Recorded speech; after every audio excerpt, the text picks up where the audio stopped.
মৃত্যু এসে একদিন বলবে, your time is over darling, let's go. চলো, এবার তোমার সময় শেষ, সবাইকে টাটা করে দাও। ঠিক তখনই আমাদের চলে যেতে হবে সেই না ফেরার দেশে।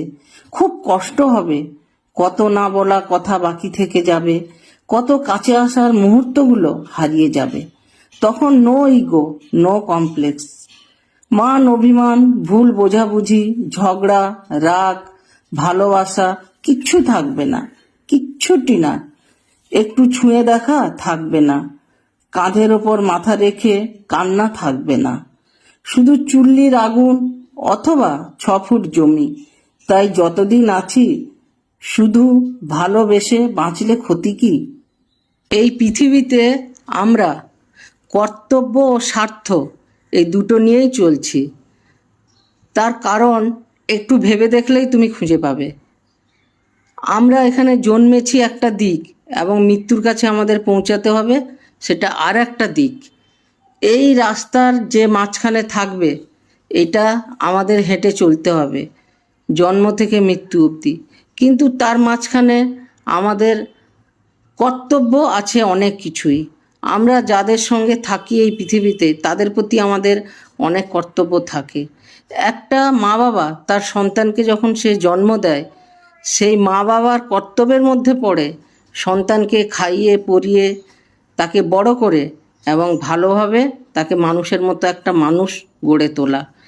সে চেষ্টা প্রতিটা মা বাবাই করে, এইটা হলো মা বাবার কর্তব্য। কিন্তু তার পেছনে কিন্তু মা বাবার স্বার্থও থাকে। সেই মা বাবা ভাবে যে আমরা যখন বৃদ্ধ হয়ে যাব তখন আমার সন্তান আমাকে দেখবে, আমরা যখন মরে যাব তখন আমার সন্তান আমার মুখে আগুন দেবে। এখানে মা বাবা কর্তব্য সন্তানের প্রতি করছে, কিন্তু তার পেছনে তার স্বার্থ থাকছে যে আমার সন্তান আমাকে দেখবে। সেইভাবে এই পৃথিবীতে প্রত্যেকটা সম্পর্ক, ভাই বোন বলো, স্বামী স্ত্রী বলো, কিংবা বন্ধুবান্ধব বলো, মা বাবা বলো, প্রত্যেকটা মানুষ কিন্তু কর্তব্য আর স্বার্থ এই দুটো নিয়েই কিন্তু এখানে বেঁচে আছে। কারণ এটা করতে হবে, নিঃস্বার্থভাবে কেউ কারোর জন্য কিছু করে না। যদি তুমি ভাবো যে না, আমি তো এটা নিঃস্বার্থভাবে করছি, কিন্তু একটা কথা তুমি ভাববে, তুমি হয়তো তোমার কিছু ভালো হবে বলে তুমি করছো, কিংবা ওর ভালো হবে বলে তুমি করছো, তার পেছনে তোমার কোথাও না কোথাও কোনো স্বার্থ জড়িয়ে আছে। তুমি সেই পরিবর্তে কিন্তু তুমি তোমার কর্তব্যটা করছো।